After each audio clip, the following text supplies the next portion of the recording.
No. On Ben Franklin.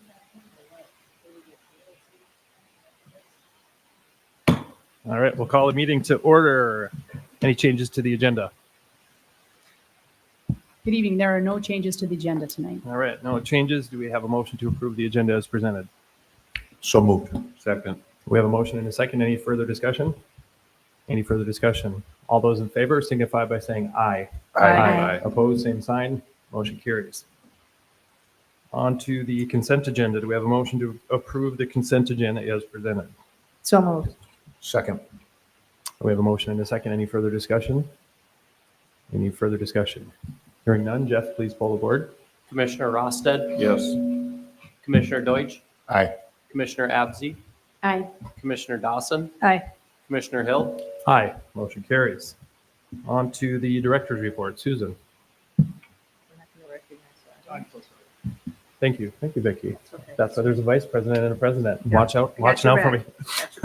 Do we, recognition of audience. Do we have anybody in the audience who would like to speak who is not scheduled to speak on an agenda item later? Anybody?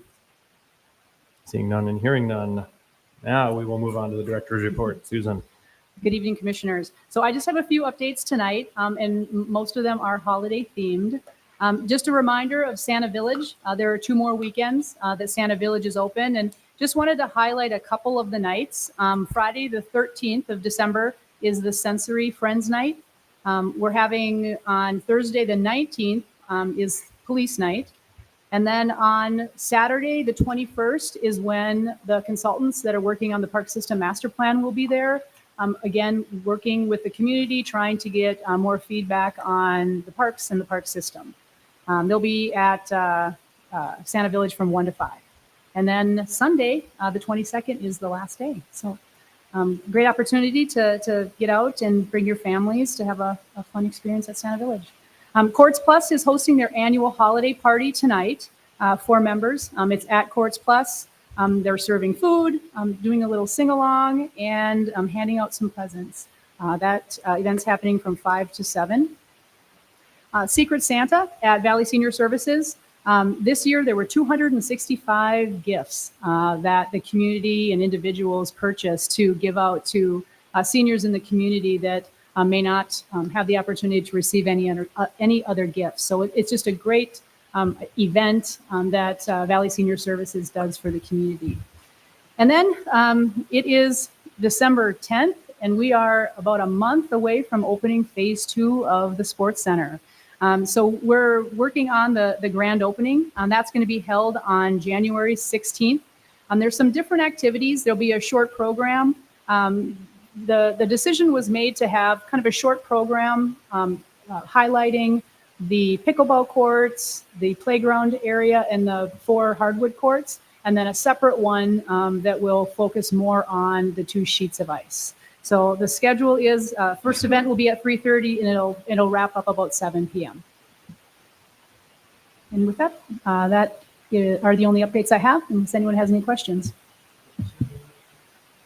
3:30 to 7. The public open house will be from 4:30 to 7. There'll be open pickleball times for folks to play pickleball and use the indoor playground.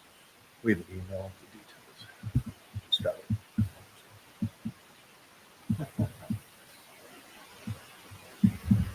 All right. Any other questions? Excellent. Thank you, Susan. All right. We'll move on to the Eola land discussion. Mr. Brock Leeds presenting.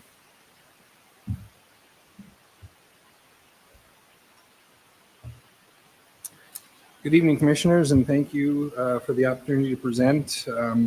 First item that we have for your consideration this evening is a discussion about the covenant that the Park District has on 4 acres of land in the Eola land development, which is the property that we sold back in 2020 to Epic Companies. That was the Anderson complex area, as you recall, 45th.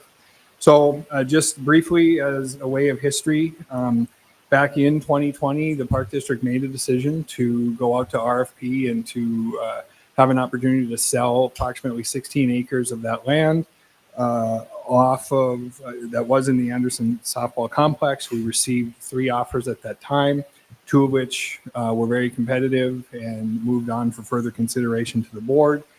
After that consideration and an opportunity to renegotiate with both parties, the decision was made to sell the property, 16 acres, to Epic Companies for $6 million. And there was a contingency on that, which their offer had a covenant that the Park District would have for 4 acres of public use land within that development. For that reason, that offer was accepted, although it was not the highest offer, but it had the contingency that was important to the board at that time about the public use. In January of 21, we received payment in full for the closure of that sale. And the Park District, in fact, has been made whole on that sale and have moved forward accordingly. As we fast forward then to developments within that development, they have stalled or are no longer proceeding. And so now there is opportunities for others to step in and have a chance to redevelop that or take that property over. At the November Planning Committee meeting, we had a discussion with a developer, J&O Real Estate LLC. Brent Olson is here tonight if you have questions for him. And we heard from him some opportunities that he had for that development and what their development company would choose to do. We brought you a variety of options that we could choose to do with that property. And ultimately, you had directed the administration to work with Brent and bring back the best recommendation possible that we felt made sense for the Park District. In that time, what we have done is negotiated with Brent and J&O Real Estate for a payment in lieu agreement in which a combination of looking at the 2 offers back in 2020 and having an escalator on what is the cost value of that today versus 4 years ago.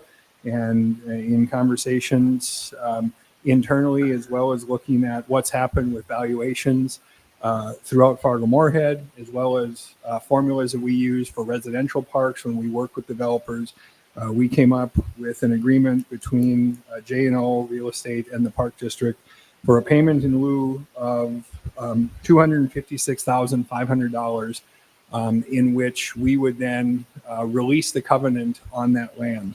When we sent the packet out, you see on your memo, there's not a recommended motion. We did not have a final agreement at that time, but I can give you a recommended motion when we get to that. But in essence, we received today and reviewed by our legal counsel a payment in lieu agreement, which I believe you have in front of you.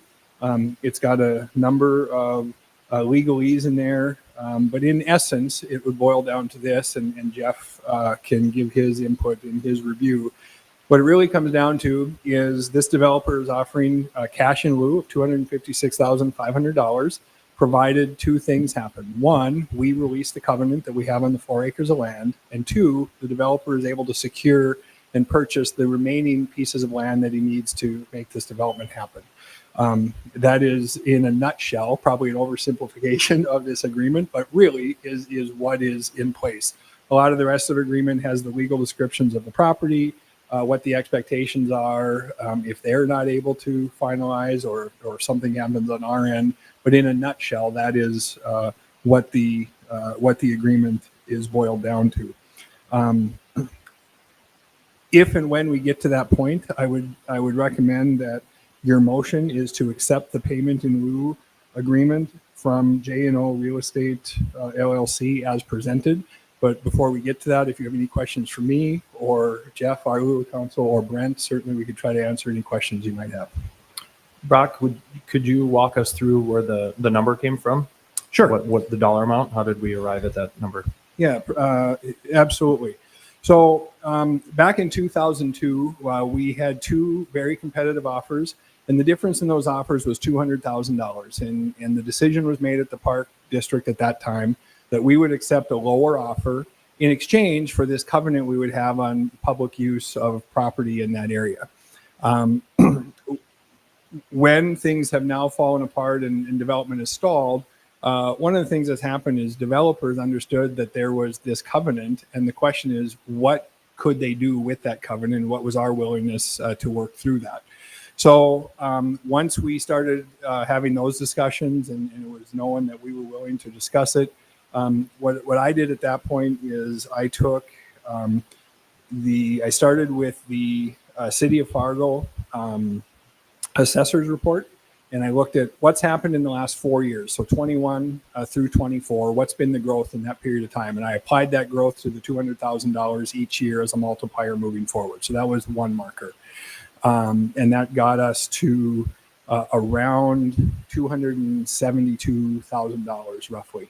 And then in visiting with Deputy Director Beats and what we do with our parks team, when we do residential developments, we apply a cost of $1.50 per square foot. And so I took the square footage of the 4 acres times the $1.50 per square foot and came up with approximately $242,000.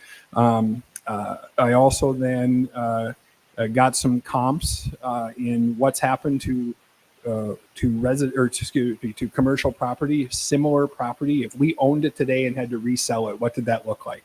And of course, because we don't own it, that would have taken a different hurdle to jump through, and that would have been in the estimates that I got in comps was $12.25 a square foot, so $1.9 million. But understanding that we already secured a sale, right, then we don't own the property. So that was just if it was owned today and free and clear. So we really thought the better marker were the 2 escalators that have happened over the past 4 years. Reached out then to Brent, and we talked through what that looks like. And ultimately, we took the city assessor's costs over the 4 years, and we took our residential costs, applied to the 200,000, and really just split the difference right in the middle and said 256.5 is really the middle ground between what we think are very reasonable escalators in the market over that period of time, and applied that to the $200,000, which would have got us back to the whole of the initial offer in 2020, and then the escalator over 4 years. Can you tell me, so we release our covenant, we vote to approve this sale. What has to happen next? I know there's a short window, a short timeline, but just brief us on if you know. Yeah, so my understanding, and if Brent has additional information, he may want to add, but basically, there's several moving parts from the developer's perspective. So if we approve the agreement, we get payment at closing. What has to happen on his end is he has to secure agreement to purchase from the rest of the acreage. And if he gets that agreement and is ready to close, he closes on that, closes with us. We sign a release of our covenant. And in essence, the developer moves on then with his plans for their plans for the development. So, we are really releasing the covenant. We do not own the property today. We do not maintain the property today. We have kind of a promise that it would have been something if it would have continued. So the steps are really in the hands of the developer and the lenders and the sellers of the property. We're just one component of that, and they all come together at closing, as I understand it from Jeff and Brent. Yeah, so this is a deed restriction is what this is. And so what they'll do is they've got the property under contract, and they have their timeline as they're working through it. So that's a good clarification for everybody to probably understand, if something does sort of fall through with the offer on this land, then this basically, they have 120 days to cancel it, but this would essentially go away then. So This isn't a guaranteed promise that they will pay us. Yep. Regardless, it is if they're able to proceed with the transaction on the land, then this is a part of it. That is correct. But if they don't end up buying the adjacent property, they walk away from the whole thing. Everything, all the work we've done is null and void. And if somebody else ends up at the table, eventually you're going to have to go through a negotiation process with them. That is correct. Yep. As well. Correct. All the confidence in the world. And I think in some of the conversations we've had, it's a complicated situation, and obviously I wasn't on the board when we originally sold the land, and it was a good project and a good idea that added community benefit and value, and obviously that company has fallen on some difficult times, and so I think it would benefit the community to have a different developer come in with some plans to sort of continue on with the land. So let me rephrase my question. Is this like the only offer that's out there, or is it going to be competitive? Are we going to see others, or? Now, this is the offer that is out there. So up until this point, it's my understanding that the lending institution that holds the mortgage on this property has been approached by other developers, and the covenant and the work that would need to be done with the Park District had those developers choose to not pursue that. And so we had one developer that continued to pursue it, which is J&O, and they continued to ask questions and met with the Park District administration and wanted to talk through, what is our appetite for considering something. And we looked at a number of options there, which included potential land swap, which included, can we replat it and maybe get close to those 4 acres in a different area of that development? Could we look at potentially some acreage somewhere else? And ultimately, I think what came down to is, how desirable is that for public use in this type of development? And it just didn't have a desirable use to the Park District, and then the cost of maintaining it, et cetera, because you end up in a private commercial development.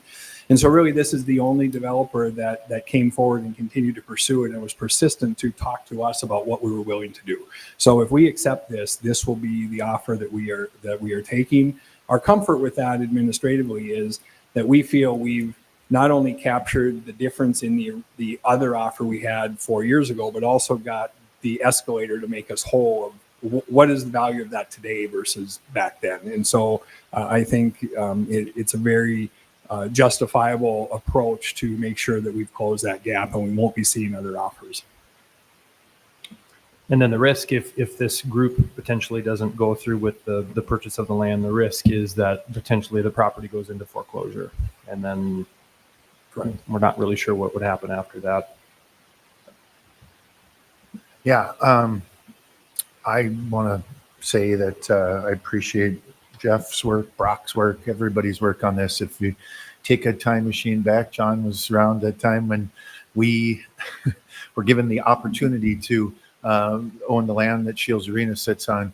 We were also promised 4 sheets of ice at that time, and quickly figured out that obviously we didn't have the appropriate language or whatever we got in place now to hold to that. And so when we fast forward to this purchase, the other person that came to the table with a higher offer said to us, you have no teeth to make sure that what they're promising you on that land is actually going to come to fruition. So I appreciate that you did do your due diligences to make sure that those teeth were in place, and that B, the number that we're at is the difference between the offer that was brought forth and told, don't worry about what we're going to do with the land, and the offer that was brought forward and said, we're going to put beautiful park space together for you and whatever in here. So I think best case scenario is on the table for sure. And so thank you. So I move to accept the payment in lieu from J&O Real Estate as presented. I'll second that. Okay, we have a motion and a second. Do we have any further discussion? Any further discussion? Jeff, please pull the board. Commissioner Rosted, Yes. Commissioner Deutsch, Aye. Commissioner Abzi, Aye. Commissioner Dawson, Aye. Commissioner Hill. Aye. Motion carries. Thank you, Brock. Thank you. All right, next up, we have the Shields Arena bond refinancing. Welcome back, Brock. All right, thank you. Hey. Glad we could give you a present. It's an expensive day, it sounds like. All right, Mr. President, Commissioners, the next item we have here is a refinancing of the Shields Arena bond. As you may or may not remember, back during development of Urban Plains development, there was an agreement between the parties, the Park District and the Metro Sports Foundation, to build and operate Shields Arena. As part of that agreement, The Metro Sports Foundation issued debt to build the arena. The Park District owns the land that Shields Arena sits on. The Park District also owns the arena itself. But we have a lease in place, a leasehold agreement with Metro Sports Foundation to operate the rink.